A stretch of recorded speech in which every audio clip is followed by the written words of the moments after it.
Morning, ladies and gentlemen. The old captain coming to you live from Crooked Creek, back on the creek this morning in the canoe. Annie and I pulled up here in the shallows, kind of slid it up on a sandbar so we could be still for a little while. If I had to title my little devotion or my little Bible study this morning, it's not good grammar, but I would say, you don't own nothing. You don't own nothing. And you think, well, what are you talking about? I've got a house, I got hunt property, I got land, I got a boat, I got 6 trucks. Don't tell me I don't own nothing. I'm telling you, you don't own a thing. You don't own anything. Well, our text this morning for that thought is in the book of Exodus. Now, the setting is the Israelites have left Egypt. They've come to Mount Sinai. They've gotten the commandments and the regulations from God, and now they're on the way en route to the promised land, and God gives Moses more instructions. He wants a tabernacle built, and along with the Ark of the Covenant, but he wants a tabernacle built, and it's as we in the South would say, it's a mobile unit. It's not a temple like the one eventually in Jerusalem. It's a tabernacle. It's a traveling thing, and so, but it's very ornate. And God asked the people of Israel, the Israelites, whom He delivered from Egypt, to help to finance this project and to donate certain offerings to it. And it's not just corn or wheat or stuff like that. This is high dollar material and high dollar stones and gold and different things. But let me read, beginning with chapter 25, I'm going to read about 8 verses. Then the Lord spoke to Moses, saying, "Speak to the children of Israel, that they may bring me an offering from every one who gives it willingly. With his heart you shall take my offering. This is the offering which you shall take from them: gold, silver, bronze, blue, purple, and scarlet thread, fine linen, goat's hair, ram skins dyed red, badger skins, acacia wood, oil for the light, spices for the anointing oil for the sweet incense, onyx stones, stones to be set in the ephod and the breastplate, and let them make me a sanctuary, that I may dwell among them, according to all that I show you, that is, the pattern of the tabernacle and the pattern of its furnishings, just so you shall make it." He says, I want this tabernacle to represent me. I want them to have the very best of the best of the best materials, because it is a reflection of a holy, best of the best God. And you might think, well, where in the world did those Israelites come up with all those things that he asked for? Well, if you remember, and if you don't, you can go back to Exodus 12. Once that 10th plague happened that God sent, and they were leaving Egypt, God had told them in advance, when you leave Egypt, you'll leave with your pockets full. In Exodus 12:35, after that 10th plague of the firstborn, it says, "Now the children of Israel had done according to the word of Moses, and they had asked from the Egyptians articles of silver, articles of gold, and clothing. And the Lord had given the people favor in the sight of the Egyptians, so they granted them what they requested."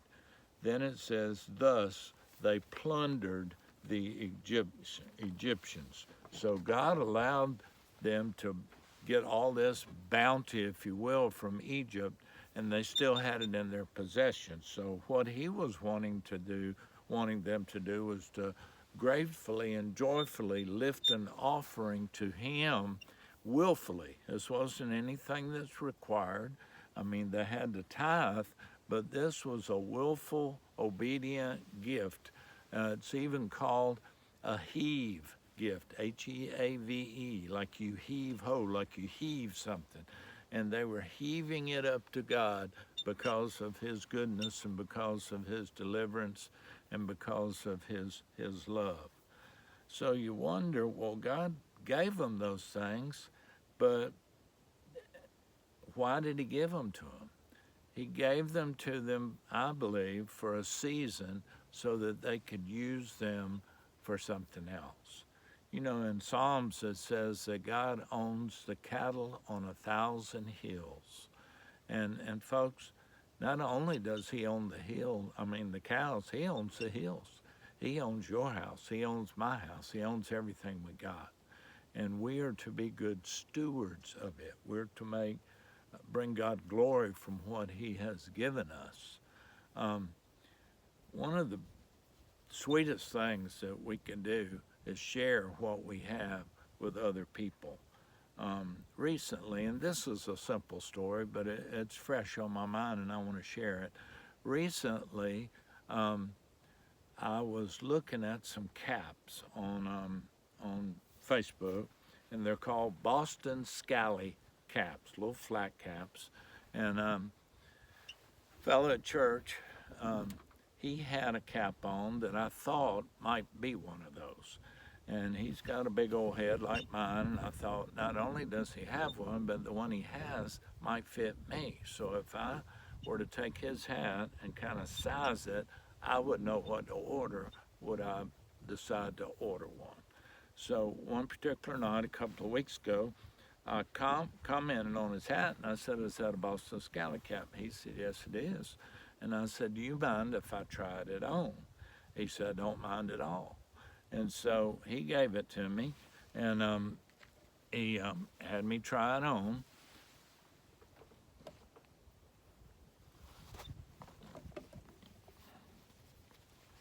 And when I tried that baby on, I thought, man, oh man, what you talking about? That is just what the old captain ordered. I thought, that is cool. That's what I need, what I want. Well, my friend says, won't you just keep it? I said, keep it? There is no way in the world I can keep your hat off your head. It's cold out there. And I said, those of us who are follically challenged appreciate a warm hat when we go outside. He said, no, I want you to have it. Well, I immediately, when I got home, got online, and I ordered not only him a new one, but I ordered a couple more for me as well. But I guarantee you, those I bought won't be near as dear to me as that gift that he gave me that night. Everything we have is a gift, folks. Even our children are gifts. And I want you to listen to me really well here. This coming Thursday, our son Chad would have been 49 years old. He lost a battle to cancer 7 years ago in March and died when he was 42.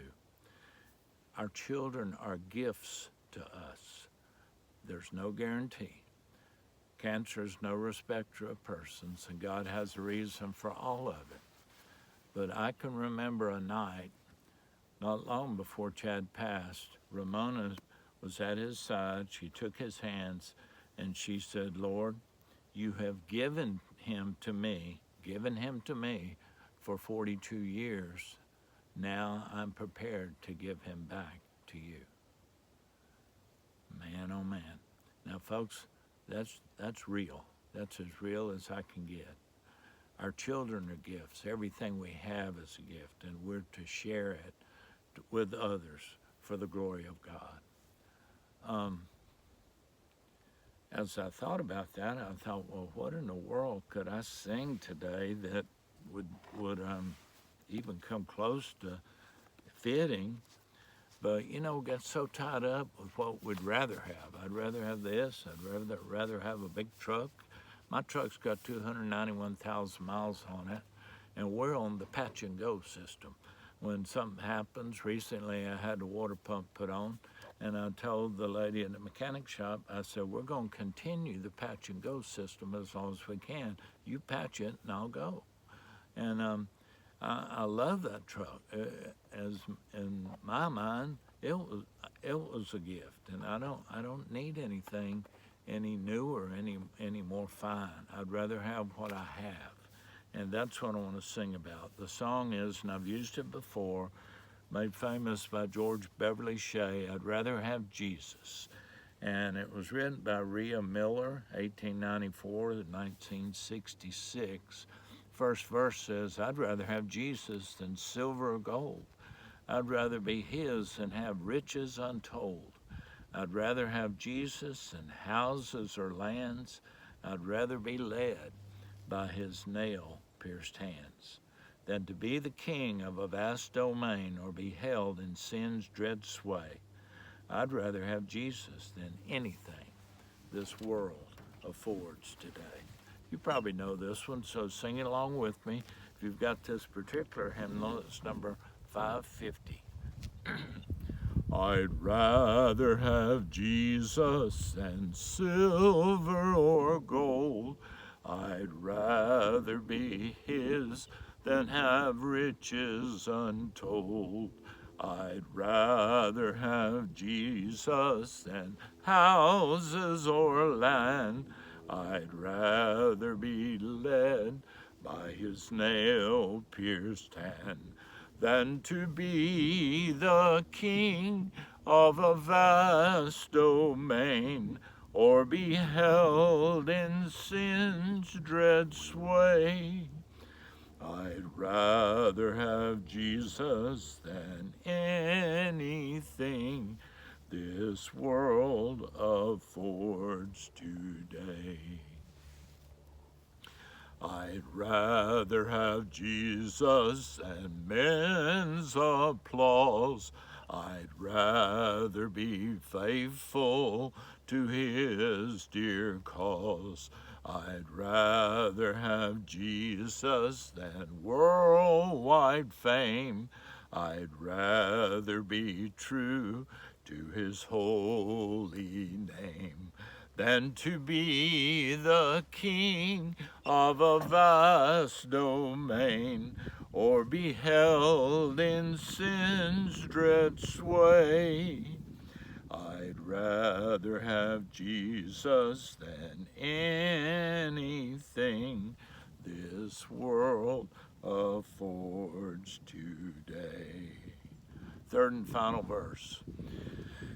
He's fairer than lilies of rarest bloom. He's sweeter than honey from out the comb. He's all that my hungering spirit needs. I'd rather have Jesus and let him lead than to be the king of a vast domain and be held in sin's dread sway. I'd rather have Jesus than anything this world affords today. Every now and then, when Ludi, Lauren, you comes over, we'll look around in the bedroom, look around in Ramona's closet, and I'll say, Ludi, one of these days, this will all be yours, all be yours. Then we'll go down to the dock and see my old canoes and beat up stuff. She said, I know, Dad, one day it'll be all mine. I said, that's right. Folks, it's stuff. That's all it is. It's stuff. You can't take it with you, as they say. The Gaither Vocal Band sings a song, and you might want to look it up on YouTube, about if you want to be happy, give it away. Give it away. And you might think, you are out of your mind today, Captain, and maybe. But I know one thing. I'd rather have Jesus than houses or lands. I'd rather be held in his nail-pierced hands. I'd rather have Jesus than anything the world affords today. Thank you for joining us today. Hope you've had a great weekend. It's going to warm up a little bit. I am so sick of the cold and the ice and the snow and all that stuff. I'm not geared for it. Can't stand it. But anyway, it's only for a season, just like everything else. But anyway, I hope you have a great day. I hope you have a great week.